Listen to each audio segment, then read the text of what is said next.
इरफान। हाँ अब्बू, आइए अब्बू जान, तशरीफ रखिए। अरे बेटा, तुमसे कुछ बात करनी थी। हाँ हाँ फरमाइए अब्बू। देखो भाई, वो कादिर मियाँ से बात करके और सरफराज के निकाह की तारीख पक्की कर दो। हाँ अब्बू, मैं भी इनसे यही कह रही थी। अरे खुदा का लाख लाख शुक्र है, बरसों बाद इस घर में अल्लाह के फजल से शहनाइयाँ गूंजेंगी। खुदा का लाख लाख शुक्र है जो हमें ये दिन नसीब हो रहे हैं। ये सब आप बुजुर्गों की दुआओं का तो असर है। एक और बात कहना चाहता हूँ बहू। जी अब्बू, कहिए।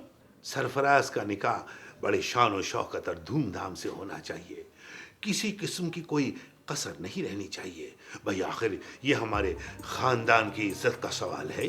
अब्बू जान आप फिक्र मत करें, हम अपनी तरफ से कोई कसर नहीं छोड़ेंगे, मगर अपनी औकात से बाहर भी कोई काम नहीं करेंगे।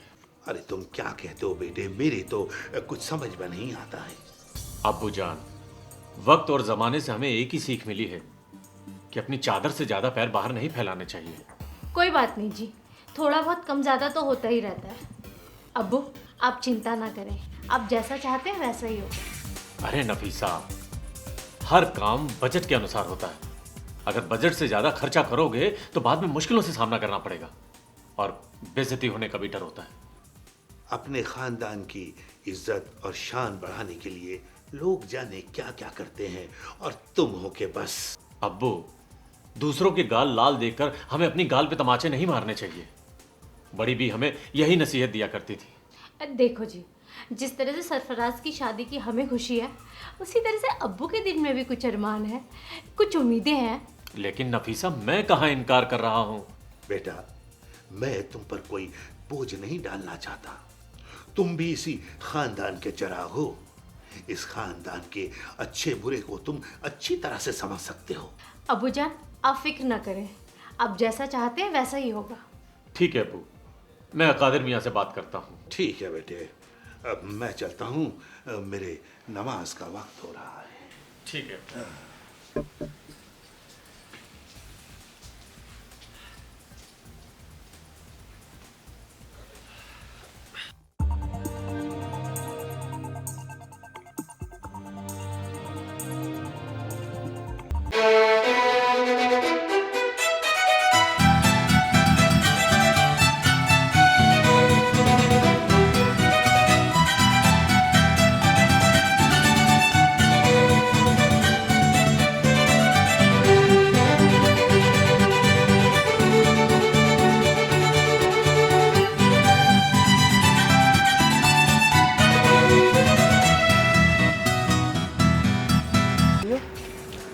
सरफराज, आइए बैठिए, आपका इंतज़ार कर रही थी।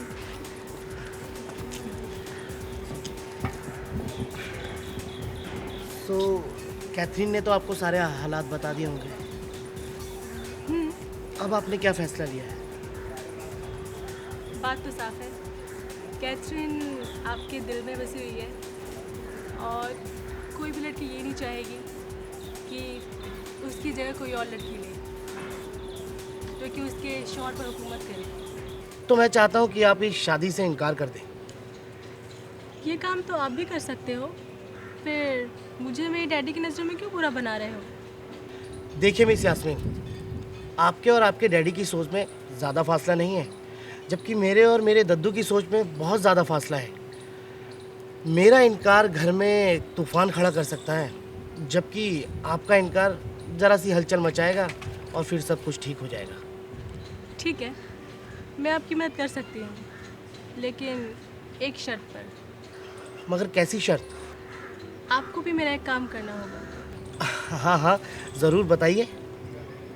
मैं भी यहाँ शादी नहीं करना चाहती, मगर सिर्फ डैडी की ज़िद की वजह से मैं यहाँ पर आई हूँ। तो आपको हिंदुस्तानी लड़के पसंद नहीं है ना? नहीं नहीं, ऐसी बात नहीं है।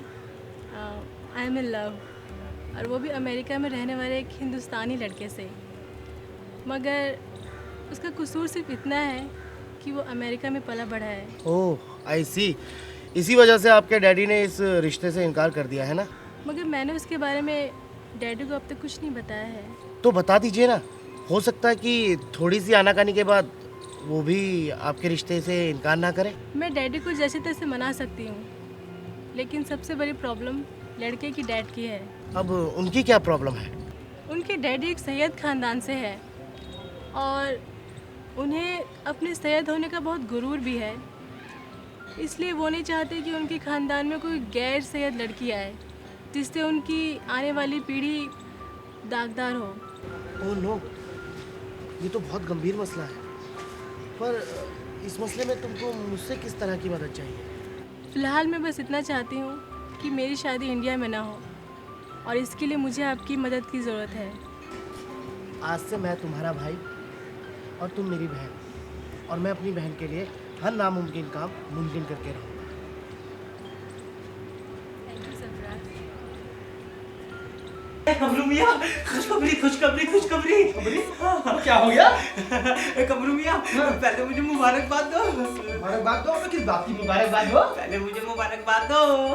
चल दी मुबारकबाद। लो मुंह मीठा करो। मीठा करो? लो लो लो, ये कहाँ से लेके तुम? कमरू मियाँ, मेरे रास्ते का पत्थर हट गया। यास्मीन ने सरफराज से निकाह करने के लिए मना कर दिया। ये कैसे हो सकता है? हाँ, अरे ऐसा ही हुआ है।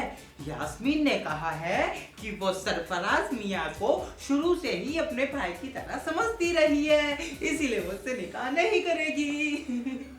बात कोई गले से नीचे जा नहीं रही दोस्त। तो क्या मैं झूठ बोल रहा हूँ? नहीं नहीं, तुम झूठ क्यों बोलोगे भाई? हैं, तुम तो सच ही बोलते हो हमेशा। अब देखो कमरू मियाँ, सच्चाई चाहे जो भी हो, लेकिन तुम्हें मेरा एक काम करना पड़ेगा। देखो सरफराज मियाँ तो मैदान से हट गए हैं, अब तुम मुझे यास्मीन के लायक बना दो ना। मियाँ बिना बैटिंग के ही आउट हो गए, और ये पट्टा बैटिंग करना चाहता है। इस पट्टे से कैसे एक्शन में कौन सा कैसे तो इससे हट जा सकते हैं? क्या सोच रहे हो? कुछ नहीं, मैं ये सोच रहा हूँ कि मैं तुम्हें नालायक से लायक बना दूंगा। नालायक से लायक नहीं, मुझे लायक। हाँ लायक। मैंने बड़े बड़े को लायक बना दिया है, कई कई गधों को, बॉलीवुड के गधों को मैंने हीरो बना दिया है, और तुम तो चीज ही क्या हो? क्या तुम सच कह रहे हो? बिल्कुल सच कह रहा हूँ, लेकिन मैं इसका तुम्हें विश्वास नहीं दिला सकता। हाँ, इसका मतलब शाहरुख खान और गोविंदा और ऋतिक रोशन ये सब गधे थे? अरे अभी तो और भी बहुत सारे गधे हैं वहाँ पे, और सबसे बड़े गधे तो तुम हो। हाँ? नहीं, मेरा मतलब है कि तुम्हें लायक बनना है कि नहीं? हाँ। मैं मैं कुछ समझ नहीं पा रहा। समझ नहीं पा रहे? नहीं समझ जाओगे, धीरे धीरे सब समझ जाओगे तुम। हाँ, हम तुम्हें नालायक से लायक बना देंगे बस। अब कमरू मियाँ, हाँ।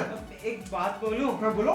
तुम्हें ना नेता होना चाहिए था, क्योंकि तुम भी नेताओं की तरह कहते कुछ हो, करते कुछ हो, करते कुछ हो, कहते कुछ हो। मैं सीधे सीधे बोलना, एक थाली का बैगन हूँ। हाँ वही तो। मैं थाली का बैगन हूँ। हाँ मैं थाली का बैगन हूँ। हाँ।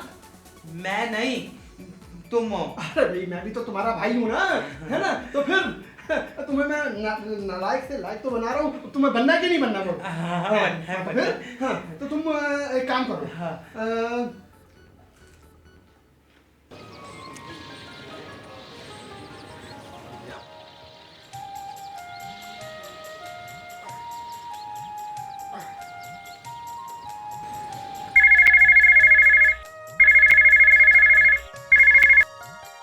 हाँ सरफराज बोल।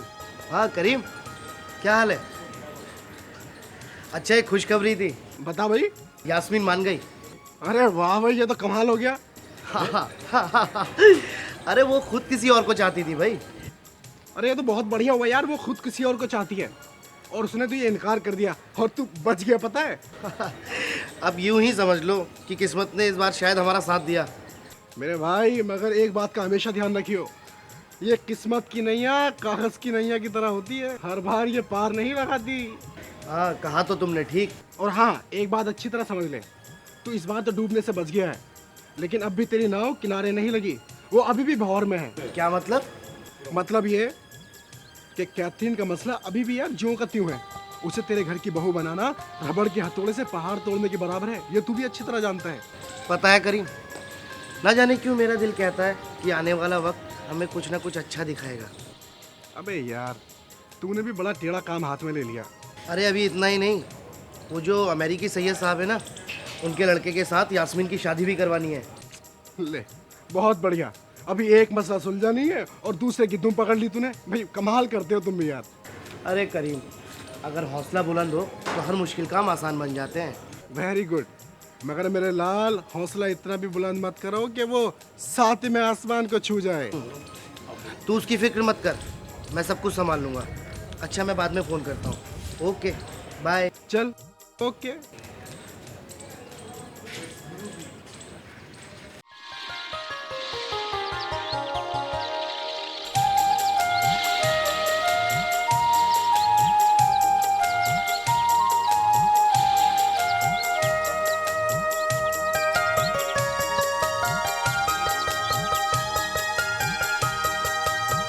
जिंदगी लेती रही यूं हिचकियों पे हिचकियाँ, जिंदगी लेती रही यूं हिचकियों पे हिचकियाँ।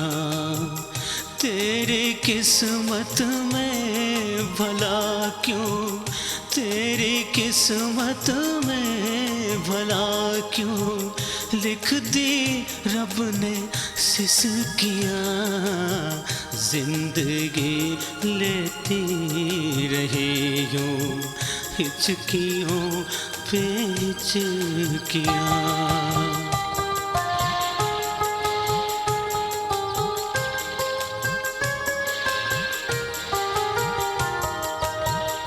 रंग मेहंदी के चढ़े ना, चेहरे के रंग उड़ गए।